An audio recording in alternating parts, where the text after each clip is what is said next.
I'm Dr. James. And I'm Dr. Laura, and welcome to NBS Live Online. You know, NBS is over 20 years old, and we've introduced many firsts to our industry. We were the first to have the fill-in-the-blank workbooks. We knew that would increase your participation and memory. And then we added some color-coding ideas and skills, and after that we had test-taking skills that are added to every presentation that we do. And finally we've learned multi-sensory teaching techniques that really enhance your recall, and finally we've layered that with critical thinking layering skills to help you really enhance your success in practice. Yes, and we've also taught students from all over the world. Many of them even fly from overseas to come and see our courses. We have a very unique thing called edutainment style, which is not only learning and good information, but fun in doing so. We're going to give you a sample of that with cranial nerves. Are cranial nerves on part 1? Oh, yes. Part 2? Yes. Part 3? Part 4? Yes. PT? Yes. In your door as a chiropractor? Okay. You need to know them. So before we get started, let me ask you a really critical question. Do you think that the nervous system controls and coordinates all functions of the body?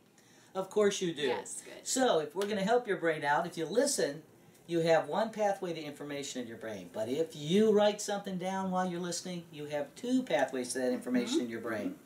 If you actually do something with this and participate, you'll have even more pathways to that information, so you can see how that's going to increase your odds of recall and success on a test. And that's multisensory learning. Absolutely. So let's try cranial nerves 3 and 7. All right, take it over. Okay, let's get your number 3 fingers, and we're going to take the eyelid and we're going to have it close, and 3 is going to open the eyelid. Now let's make a 7, and cranial nerve 7 is going to close the eyelid. So, how about the other side? Why don't you do the other side? Okay, so cranial nerve 3 does what? It opens the eyelid, and cranial nerve 7 shuts the eyelid. So 3 opens, 7 shuts. Absolutely. So now let's layer that information. What motion do you think is broken if there's a lesion with cranial nerve 7? Well, when 7 is broken, the eye is open. Ah, yes, absolutely. Now let's layer it one more time and stretch that information. So do you think that the main responsibility of cranial nerves 3 and 7 is motor? Or do you think it's sensory? 3, 7. See, those are motor components, so it is mostly going to be motor nerves. Now let's stretch it again and add one more layer to your thinking. So which name would you give a lesion of cranial nerve 7? Would you call it an neuralgia, an algia, or would you call it a palsy? Algia, palsy. Algia is pain, palsy is weakness or paralysis. So a motor nerve will have paralysis, and that's palsy. That's Bell's palsy. Cranial nerve 7 is when the eye is open, unilaterally causing Bell's palsy. Absolutely. So we've just showed you a little bit of layering and a little sample of our teaching style, and also that terminology is your best friend. Now we're going to include also known as, we're going to include in our sections important definitions. We're going to make sure you have test-taking skills, and also some mock quizzing to make sure you feel comfortable before you go into your testing.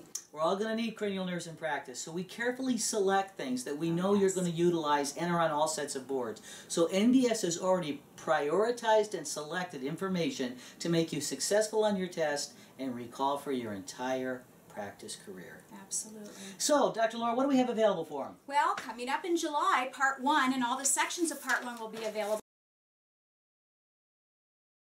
And then in the future, we're going to be taping Part 3 for PT and also SPEC for our doctors in the field.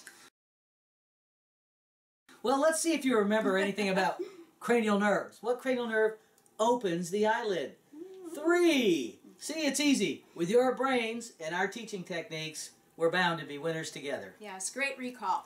And sometimes we have some students, though, that get a hold of our notes and think, oh, I've got the NBS board review, but unfortunately, they really don't have it, because without the presentation, it's just not going to be very valuable. First of all, the person that receives the notes thinks they have the NBS tools, and they misjudge the value of NBS. Yes. The notes seem poorly crafted and maybe disorganized unless you take the course. They're uniquely designed to accompany your participation with us. And then when the person that gifted the notes to someone else and they fail, they come back to them and say, oh, I failed, this is really bad. They feel bad too, so we don't want that to happen. So let's avoid that. Yeah. We've tried to make this inexpensive and affordable for you, and we can all be winners in this. Absolutely. So what we'd like for you to do is not limit your thinking.